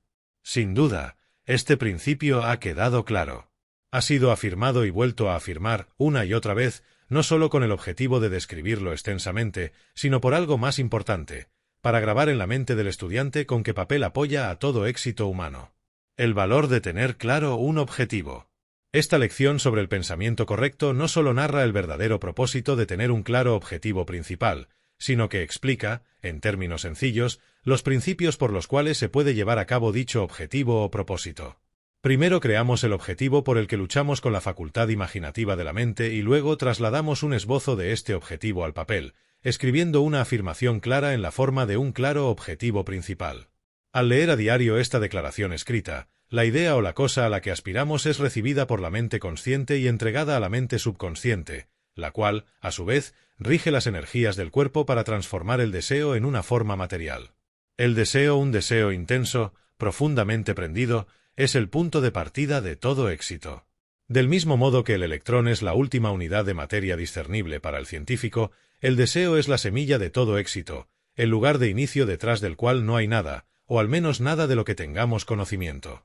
Un claro objetivo principal, que es otra manera de llamar al deseo, no tendría sentido si no estuviera basado en un deseo intenso, hondamente arraigado, de conseguir el objeto del claro objetivo principal. Muchas personas dicen que ojalá tuvieran muchas cosas, pero eso no equivale a tener un intenso deseo y, por lo tanto, tiene poco valor o ninguno, a menos que se cristalice en una manera más clara de deseo. Muchas personas que han dedicado años de investigación al tema consideran que toda la energía y toda la materia que hay en el universo responden a la ley de la atracción y son controladas por ella. Esta ley hace que los elementos y las fuerzas de una naturaleza equivalente se reúnan en torno a determinados centros de atracción. A través del funcionamiento de esta misma ley universal de la atracción, el deseo intenso, profundamente arraigado, atrae al equivalente físico de la cosa requerida o atrae los medios para conseguirla. William Wrigley hijo ha amasado una enorme fortuna concentrando todos sus esfuerzos en la fabricación y la distribución del mejor paquete de chicles, manifestando, una vez más, que la semilla del éxito está escondida en las pequeñas cosas de la vida. Si esta hipótesis es correcta, entonces hemos aprendido que todos los ciclos del éxito humano funcionan, más o menos, de este modo. En primer lugar, imaginamos algún objetivo en nuestra mente consciente a través de un claro objetivo principal. Luego hacemos que la mente consciente se concentre en dicho objetivo, mediante un pensamiento constante en él y la creencia en su consecución, hasta que la parte subconsciente de la mente tome posesión de la imagen o bosquejo del objetivo y nos impulse a realizar la acción física necesaria para convertirlo en realidad. Sugestión y autosugestión. En esta y otras lecciones del curso de las leyes del éxito, el estudiante ha aprendido que las impresiones de los sentidos que salen de nuestro propio ambiente o de lo que dicen o hacen otras personas se denominan sugestiones, mientras que las que tienen lugar en nuestra propia mente son instaladas allí por una sugestión que viene de uno mismo, o autosugestión. Todas las sugestiones naturales de otras personas o del medio ambiente nos influyen solamente cuando las aceptamos y las trasladamos a la mente subconsciente por el principio de la autosugestión. Así pues, vemos que la sugestión se convierte, o debe convertirse, en autosugestión para poder influir en la mente de quien la recibe. Dicho de otro modo, nadie puede influir en otra persona sin su aprobación, ya que la influencia se realiza a través de su propio poder de autosugestión. Durante las horas en que uno está despierto, la mente consciente actúa como un vigilante, vigilando la mente subconsciente y manteniendo apartadas a todas las sugestiones que intentan llegar a ella desde el exterior hasta que éstas han sido examinadas, transmitidas y aceptadas. De este modo la naturaleza protege al ser humano de unos intrusos que, de lo contrario, tomarían a voluntad el control de cualquier mente que quisieran. Es un sabio equilibrio. El valor de la autosugestión en la realización de tu claro objetivo principal. Uno de los más grandes usos a tos que uno puede dirigir el poder de la autosugestión es para que nos ayude a realizar nuestro claro objetivo principal en la vida. El procedimiento a través del cual se puede lograr esto es muy sencillo. Aunque la fórmula exacta ha sido explicada en la segunda lección y se ha hecho referencia a ella en muchas otras lecciones del curso, narraré una vez más el principio en que se basa. Escribe una declaración clara y breve de aquello que deseas conseguir como tu claro objetivo principal dentro de un periodo de, por ejemplo, 5 años. Haz, como mínimo, 2 copias de tu declaración, una para ponerla en un lugar donde la puedas leer varias veces al día mientras estás en el trabajo y otra para ponerla en tu dormitorio, donde puedas leerla varias veces cada noche antes de irte a dormir y justo después de despertar por la mañana. La influencia sugestiva de este procedimiento, por poco práctico que parezca, pronto grabará el objeto de tu claro objetivo principal en tu mente subconsciente y, como por arte de magia, comenzarás a ver que ocurren cosas que le acercan cada vez más a su realización. A partir del día en que tomes una clara decisión en tu propia mente respecto a la cosa, situación o posición concreta que quieras intensamente en tu vida, cuando leas libros, periódicos y revistas verás que las noticias y otro tipo de información acerca del objeto de tu claro objetivo principal comenzarán a atraer tu atención. Observarás, también, que se te empiezan a presentar oportunidades que, si las aprovechas, te acercarán cada vez más al ambicionado objeto de tu deseo. Nadie sabe mejor que el autor de este curso lo imposible y poco práctico que puede parecer esto a la persona que no está informada sobre el tema del funcionamiento de la mente. Sin embargo, esta no es una época favorable para el que duda o el desconfiado, y lo mejor que puede hacer cualquier persona es experimentar con este principio hasta que su factibilidad haya quedado constatada. A la generación actual le puede parecer que ya no quedan mundos por conquistar en el campo de la invención mecánica, pero todo pensador, incluso aunque no sea un pensador correcto, estará de acuerdo en que apenas estamos ingresando en una nueva era de evolución, de experimentación y de análisis en lo que respecta a los poderes de la mente humana. La palabra imposible significa ahora menos de lo que había significado jamás en la historia de la humanidad. Algunos realmente han eliminado esa palabra de sus vocabularios, convencidos de que el ser humano puede hacer cualquier cosa que imagine y que crea que puede hacer. Ciertamente, hemos aprendido que el universo está hecho de 2 sustancias, materia y energía. A través de una paciente investigación científica, hemos descubierto lo que consideramos una buena prueba de que todo lo que existe, o ha existido alguna vez, en forma de materia, cuando es analizado hasta su partícula más ínfima, nos lleva hasta algo que no es más que una forma de energía. Por otro lado, todas las cosas materiales que el hombre ha creado comenzaron siendo una forma de energía, a través de la semilla de una idea que fue liberada a través de la facultad de la imaginación de la mente humana. En otras palabras, el principio de toda cosa material es energía, y su final también es energía. Toda la materia obedece las órdenes de una u otra forma de energía. La forma de energía más alta que se conoce es aquella que funciona como la mente humana. Por lo tanto, la mente humana es la única fuerza directiva de todo lo que funda el hombre, y lo que pueda crear en el futuro, comparado con aquello que creó con ella en el pasado, hará que sus éxitos anteriores parezcan insignificantes y pequeños. No tenemos que esperar a los descubrimientos futuros en relación con los poderes de la mente humana para evidenciar que la mente es el mayor poder conocido por la humanidad. Actualmente sabemos que cualquier idea, meta o propósito que sea establecido en la mente y mantenido ahí con la voluntad de alcanzar o conseguir su equivalente físico, pone en movimiento unos poderes que no pueden ser conquistados. Baxter dijo: «Cuanto más tiempo vivo, más seguro estoy de que la gran diferencia entre los hombres, entre los débiles y los poderosos, los grandes y los insignificantes, es la energía, la determinación invencible, un propósito fijado y luego la muerte o la victoria. Esa cualidad hará todo lo que pueda hacerse en este mundo, y sin ella, ningún talento, ninguna circunstancia, ninguna oportunidad convertirá a una criatura de 2 piernas en un hombre». Donald C. Michei ha dicho muy adecuadamente: la determinación es lo que hace que el hombre se manifieste. No una determinación débil, no unas decisiones precipitadas, no unos objetivos errantes, sino esa voluntad fuerte e incansable que se abre paso entre las dificultades y el peligro, como un niño que se abre paso por las escabrosas tierras heladas del invierno, que enciende su mirada y su cerebro con un orgulloso latido del pulso en dirección a lo inalcanzable. La voluntad convierte al hombre en un gigante. El gran Disraeli dijo: «Tras una larga meditación, he llegado a la convicción de que un ser humano con un objetivo establecido debe realizarlo, y que nada puede resistirse a una voluntad capaz de arriesgar incluso la existencia en su ejecución». Sir John Simpson dijo: Un deseo apasionado y una voluntad incansable ejecutarán cosas imposibles, o eso que los fríos, los tímidos y los débiles consideran imposible. Y John Foster agrega su testimonio cuando dice: «Es maravillosa la manera en que incluso las víctimas de la vida parecen ceder ante un espíritu que no cederá ante ellas, y someterse para ayudar a un objetivo que, en su primera tendencia aparente, amenazan con frustrar. Cuando un espíritu firme, imperioso, es reconocido, resulta curioso ver cómo se despeja el espacio alrededor de un hombre y le deja sitio y libertad». Abraham Lincoln dijo del general Grant: «Lo magnífico de Grant es su calmada persistencia de propósito. No se altera fácilmente y se aferra como un bulldog. Una vez ha clavado sus dientes, no hay nada que pueda hacerlo soltar». Los médicos de más éxito son aquellos que conciertan esperanza y fe con las medicinas que recetan. Me parece apropiado afirmar aquí que, para que un fuerte deseo se convierta en realidad, debe ser respaldado por la persistencia hasta que la mente subconsciente asuma su control. No basta con sentir muy intensamente el deseo de ejecutar un claro objetivo principal durante unas cuantas horas o unos cuantos días y luego olvidarse del tema. El deseo debe instalarse en la mente y mantenerse allí, con una perseverancia que no conozca la derrota, hasta que la mente automática o subconsciente se haga cargo de él. Hasta ese momento, debes proteger el deseo e impulsarlo. Después, el deseo te respaldará a ti y te impulsará a su consecución. La persistencia podría compararse al goteo del agua que al final acaba desgastando la piedra más dura. Cuando el último capítulo de tu vida se haya terminado, se verá que tu perseverancia, o la falta de esta excelente cualidad, tuvieron un papel importante en tu éxito o bien en tu fracaso.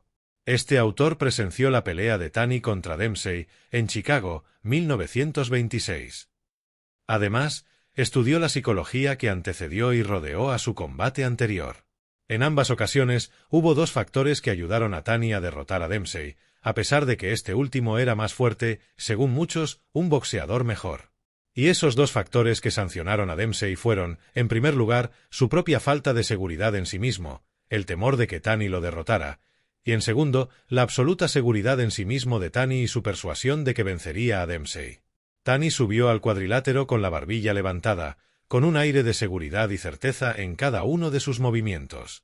Dempsey entró con una especie de paso indeciso, mirando a Taney de una manera que expresaba claramente: «Me pregunto qué me vas a hacer».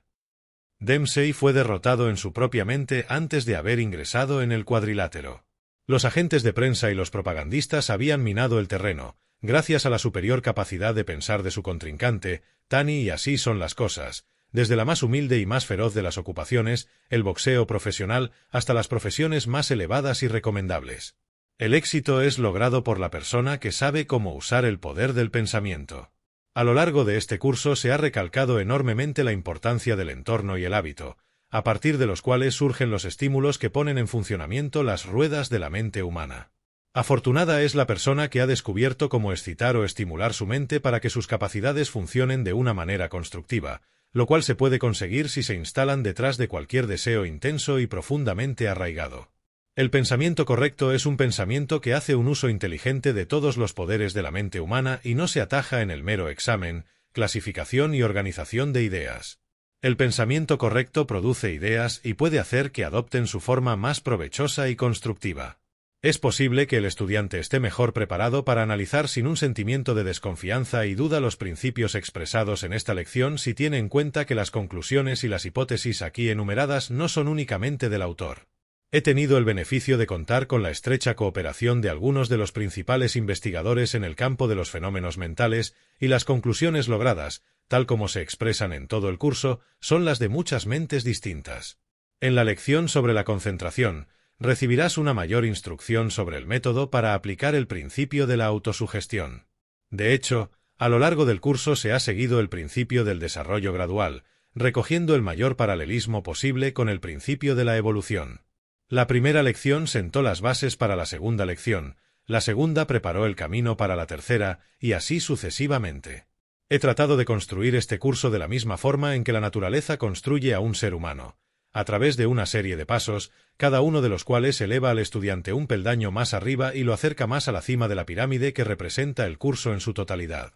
El objetivo de construir este curso de ese modo no se puede describir con palabras, pero será indudable y te quedará claro en cuanto lo hayas dominado, porque su dominio te abrirá a una fuente de conocimientos que no pueden ser ofrecidos de una persona a otra, sino que se pueden obtener únicamente educando, estirando y expandiendo nuestra propia mente. Estos conocimientos no pueden ser impartidos de una persona a otra por el mismo motivo que hace imposible que alguien le describa los colores a un ciego que nunca los vio. Los conocimientos sobre los que escribo fueron indudables para mí únicamente después de que hubiera seguido presto y fielmente las instrucciones que he dado en este curso para tu orientación e información. Por lo tanto, cuando digo que no hay ejemplos, símiles o palabras que los describan apropiadamente, estoy hablando desde la experiencia. Solo pueden ser impartidos desde el interior. Con este vago indicio sobre la recompensa que le espera a todo aquel que busque inteligentemente el pasadizo oculto que lleva a los conocimientos a los que me refiero, ahora comentaremos la fase del pensamiento correcto que te guiará tan alto como puedas llegar, a no ser que descubras y uses el pasadizo secreto al que he hecho alusión. Los pensamientos son cosas. Es la creencia de muchas personas de que todo pensamiento completo se inicia como una vibración interminable a la que se tendrá que enfrentar más adelante la persona que lo libera, y que el propio ser humano no es más que el reflejo físico de un pensamiento que fue puesto en marcha por la inteligencia eterna. En el inicio de cada lección de este curso habrás leído el lema «Puedes hacerlo si crees que puedes». Esta frase se basa en una gran verdad que es prácticamente la premisa más importante de toda la enseñanza. Observa el énfasis que se pone en la palabra crees. Detrás de esta palabra se halla el poder con el que puedes energizar y dar vida a las sugestiones, que pases a tu mente subconsciente mediante el principio de la autosugestión con la ayuda de la mente maestra. No pases esto por alto. No te puedes permitir hacerlo, pues es el principio, el medio y el final de todo el poder que puedas llegar a obtener. Todo pensamiento es constructivo. Sin embargo, no todos los pensamientos son constructivos o positivos. Si tienes pensamientos de desdicha y pobreza y no ves la manera de evitar esos estados, entonces tus pensamientos crearán esos mismos estados y los padecerás. Pero si inviertes el orden y tienes pensamientos de una naturaleza positiva, atento, entonces tus pensamientos crearán esos estados. El pensamiento magnetiza toda tu personalidad y atrae hacia ti las cosas externas, físicas, que armonizan con su naturaleza. Esto lo hemos dejado claro en prácticamente todas las lecciones anteriores, pero lo repetimos aquí, y lo haremos muchas veces más en las próximas lecciones. La razón de esta constante repetición es que casi todos los principiantes en el estudio del ejercicio de la mente pasan por alto la importancia de esta verdad fundamental y eterna. Cuando siembras un claro objetivo principal en tu mente subconsciente, debes fertilizarlo con la convicción absoluta de que la inteligencia infinita intervendrá y hará madurar ese objetivo convirtiéndolo en realidad, exactamente según su naturaleza. Si esa convicción no está presente, solo habrá decepción. Primero adquiere paciencia y perseverancia, luego decide qué otra cosa quieres, y tendrás prácticamente la certeza de lograrla. Cuando instales en tu mente subconsciente un claro objetivo principal que encame algún claro deseo, debes acompañarlo de una elección en la realización de dicho propósito tan grandes que realmente puedas verte en posesión del objetivo. Desde el momento en que sugieras tu claro propósito a tu mente subconsciente, compórtate debidamente como lo harías si ya estuvieras en posesión de él. No te cuestiones ni te preguntes si los principios de la autosugestión funcionarán, no dudes. En lugar de eso, cree. Ciertamente, este punto ha sido recalcado lo suficiente para que su importancia se grabe en tu mente. La visión positiva en la realización de tu claro propósito es el germen mismo con el que fertilizarás el huevo de tu pensamiento, y si no lo fertilizas, puedes esperar tanto que un huevo de gallina no fertilizado produzca un polluelo, como la realización del objeto de tu claro objetivo principal. No se puede decir nunca lo que hará un pensamiento para traerte odio o amor, pues los pensamientos son cosas, y sus alas diáfanas son más veloces que una paloma mensajera. Siguen las leyes del universo. Cada pensamiento crea su semejante, y avanza a toda prisa sobre el camino para devolverte cualquier cosa que haya salido de tu mente. Los pensamientos son cosas. Cuando entiendas esta gran verdad, te acercarás a la puerta del pasadizo secreto que lleva a los conocimientos antes mencionados tanto como podría acercarte otra persona. Cuando entiendas esta verdad fundamental, pronto encontrarás esa puerta y la abrirás. El pensar como tú quieres pensar es el único poder sobre el que tienes un control total. Lee y estudia la frase anterior hasta que hayas captado su significado. Si tienes la capacidad de controlar tus pensamientos, entonces tienes la responsabilidad de decidir si estos serán positivos o negativos, lo cual trae a mi mente uno de los poemas más famosos del mundo, Desde la noche que me cubre, negra como el abismo de polo a polo, doy gracias a los dioses, cualesquiera puedan ser, por mi alma inconquistable. En las crueles garras de las circunstancias no he retrocedido, ni he gritado. Bajo los golpes de la suerte mi cabeza está ensangrentada, pero erguida. Más allá de este lugar de ira y lágrimas solo se asoma el horror de las tinieblas, y sin embargo, la amenaza de los años me encuentra y me encontrará impertérrito. No importa cuán estrecha sea la puerta, cuán cargado de castigos esté el pergamino. Yo soy el amo de mi destino, yo soy el capitán de mi alma. Henley Henley no escribió este poema hasta después de haber descubierto la puerta de ese pasadizo secreto que he mencionado. Tú eres el cambio de tu destino y el capitán de tu alma, porque controlas tus propios pensamientos y con la ayuda de tus pensamientos puedes crear cualquier cosa que quieras. Asterisco, asterisco, asterisco. Al acercamos al final de esta lección, corramos la cortina que cuelga sobre la puerta, echemos una mirada al más allá.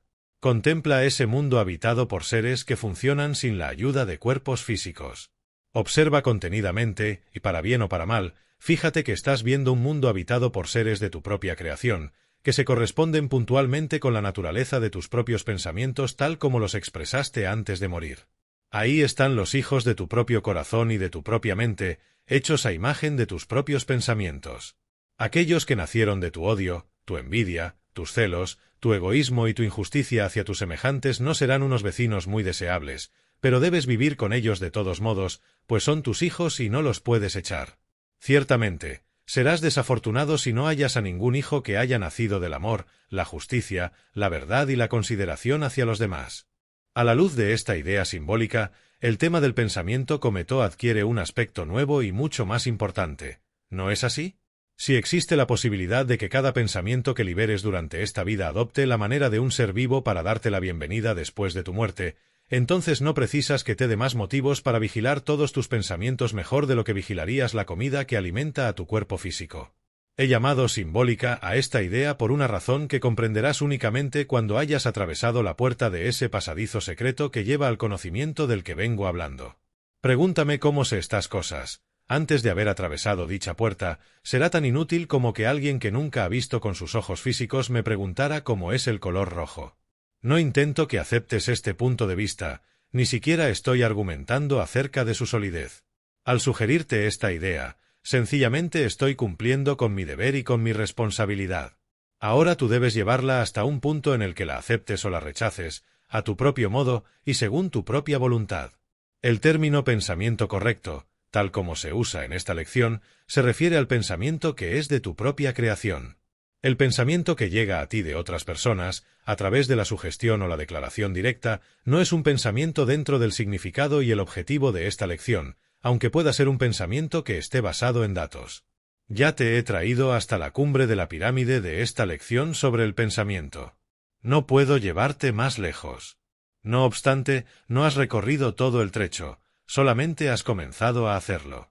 A partir de aquí, debes ser tu propio guía y, si has entendido en lo que se basa esta lección, no tendrás ninguna dificultad para encontrar tu propio camino. Permíteme, sin embargo, que te aconseje que no te desanimes si en la primera lectura no entiendes la idea fundamental de esta lección. Quizá hagan falta semanas, o incluso meses, de reflexión para que la entiendas, pero vale la pena esforzarse por conseguirlo.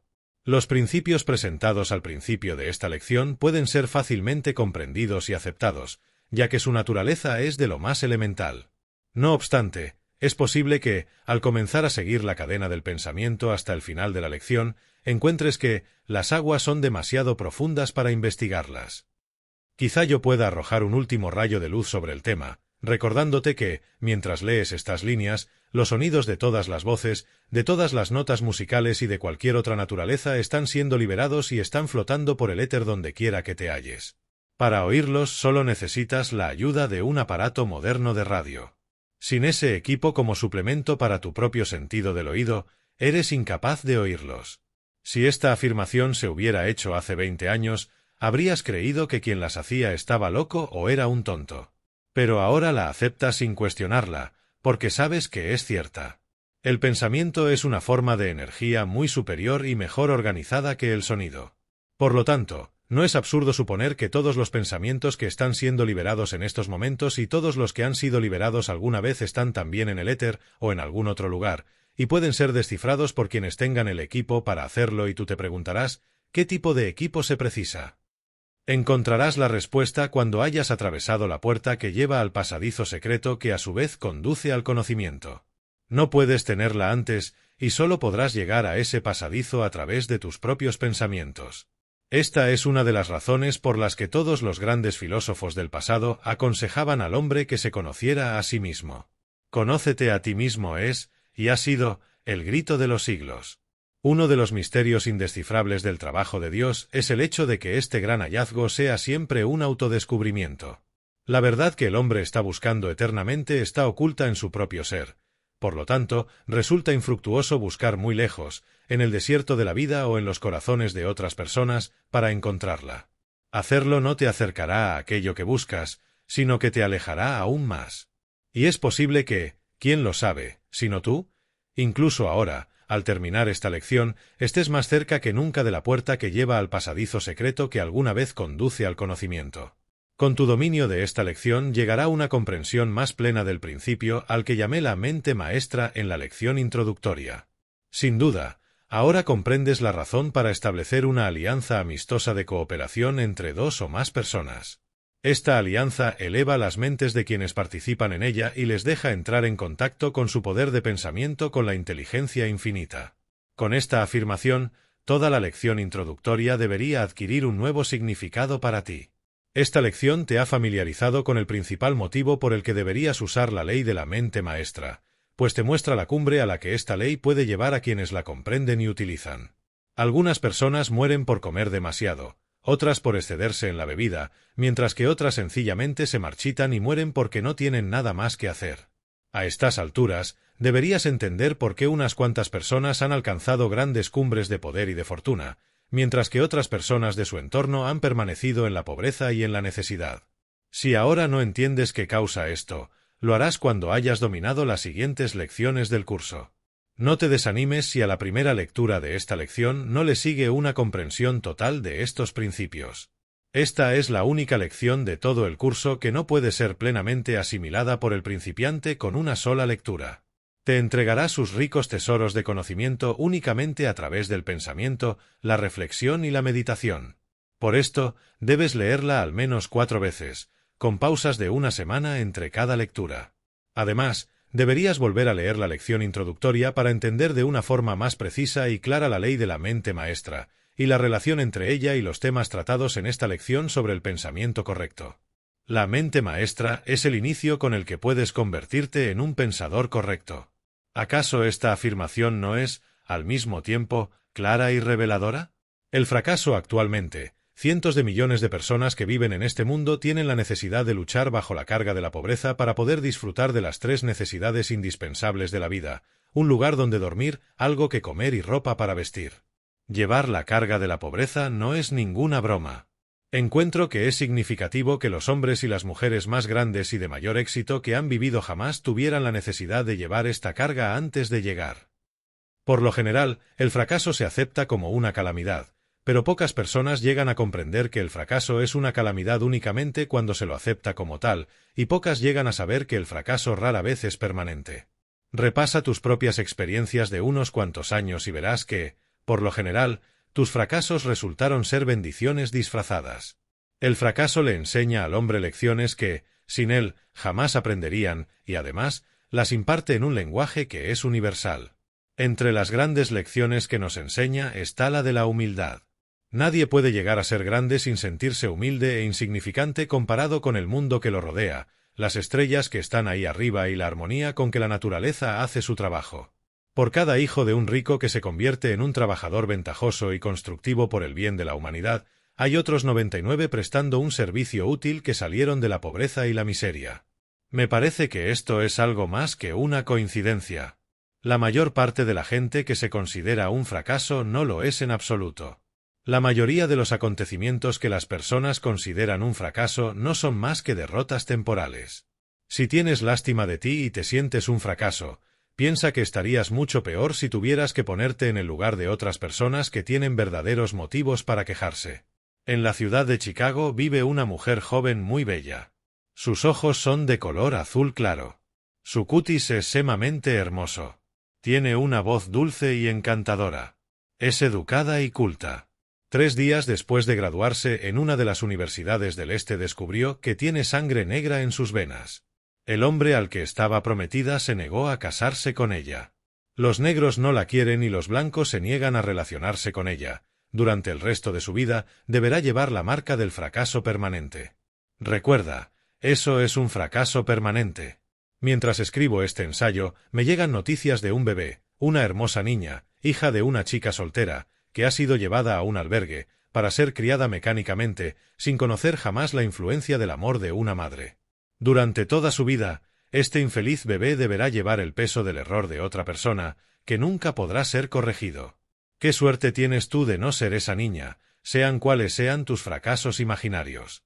Si tienes un cuerpo fuerte y una mente sólida, tienes mucho por lo que estar agradecido. Son millones de personas a tu alrededor las que no han tenido esa buena suerte. Hay que tener en cuenta que las circunstancias que se describen tenían lugar en Estados Unidos antes de 1928, año en que se publicó este libro. El cuidadoso análisis de 100 hombres y mujeres a los que el mundo ha reconocido como grandes muestra que se vieron obligados a vivir dificultades, derrotas temporales y fracasos que probablemente tú no has conocido ni conocerás jamás. Woodrow Wilson se fue a la tumba demasiado pronto, víctima de crueles falsedades y decepciones, creyendo, sin duda, que era un fracaso. El tiempo, que hace milagros, corrigiendo las injusticias y convirtiendo el fracaso en éxito, colocará el nombre de Woodrow Wilson en la cabecera de la página de los que fueron verdaderamente grandes.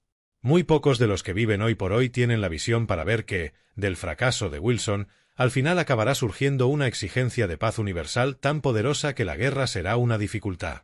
Lincoln murió sin saber que su fracaso proporcionó unos sólidos principios para la nación norteamericana.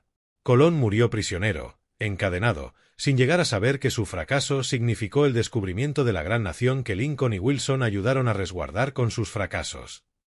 No uses la palabra fracaso a la ligera. Recuerda, llevar temporalmente una pesada carga no es un fracaso.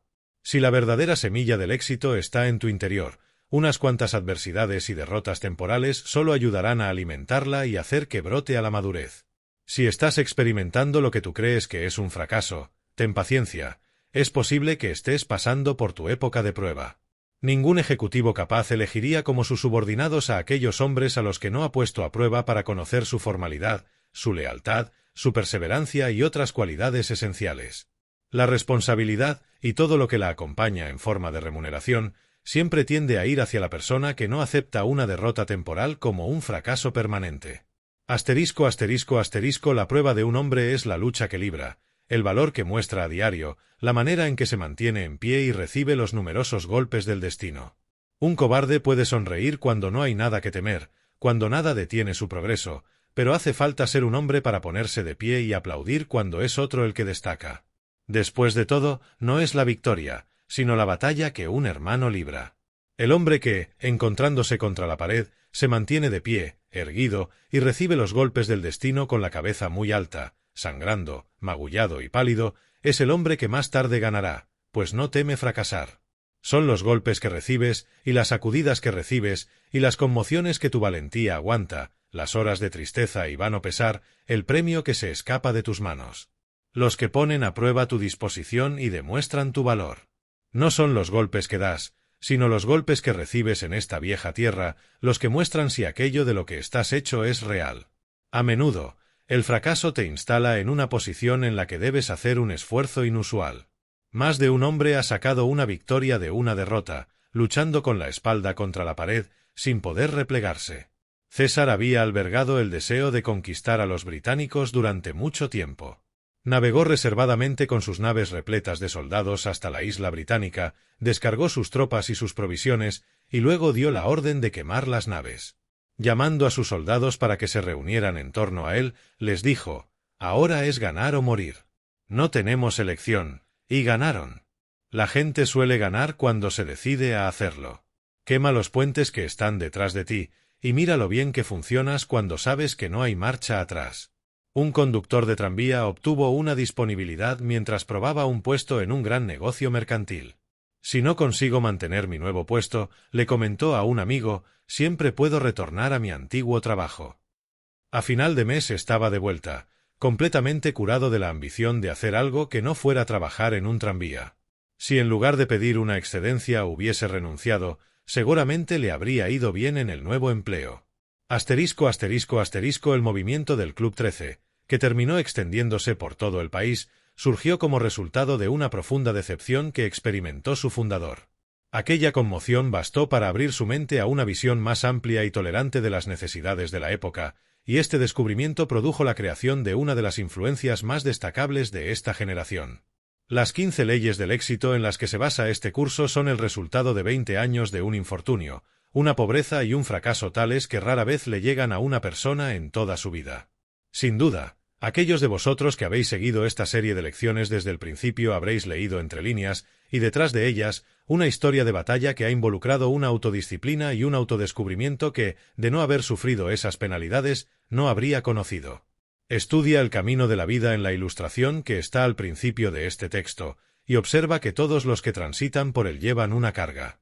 Al hacer inventario de tus propias cargas, recuerda que los dones más ricos de la naturaleza van a parar a aquellas personas que se enfrentan al fracaso sin acobardarse ni quejarse. La forma de actuar de la naturaleza no es fácil de entender. Si lo fuera, nadie podría ser puesto a prueba con un fracaso, para ver si es capaz de asumir una gran responsabilidad. Cuando la naturaleza quiere tomar a un hombre, y agitar a un hombre, y despertar a un hombre, cuando la naturaleza quiere crear a un hombre para que haga la voluntad del futuro, cuando trata con toda su capacidad y desea con toda su alma crearlo grande y entero, con cuanta astucia lo prepara, cómo lo provoca, y jamás se compadece de él, cómo lo incita y lo molesta, y en la pobreza lo engendra. Con cuánta frecuencia lo decepciona, con cuánta frecuencia lo unge, con qué sabiduría lo esconde, sin importarle cuanto le acontezca, como si despreciara su sollozo y su orgullo no pudiera olvidar. Lo obliga a esforzarse más todavía. Hace que se sienta solo, para que solamente los elevados mensajes de Dios lo alcancen, para que ella pueda enseñarle lo que la jerarquía planeó. Aunque él no lo pueda entender, le da pasiones que dominar. Con cuánta ferocidad lo espolea, con tremenda vehemencia lo provoca, cuando, conmovedoramente, lo prefiere. Surge la crisis. Brota el grito que hará que aparezca el líder. Cuando las personas necesiten ser salvadas, él vendrá a dirigir la nación. Entonces la naturaleza expondrá su plan cuando el mundo haya encontrado a un hombre. El fracaso no existe. Normalmente, lo que parece ser un fracaso no es más que una derrota temporal. Asegúrate de no admitirla como algo permanente. Gracias por escuchar el capítulo 11. Recuerda, tus pensamientos crean tu realidad. Continúa con nosotros en el capítulo 12, donde aprenderemos sobre la concentración y su impacto en el éxito.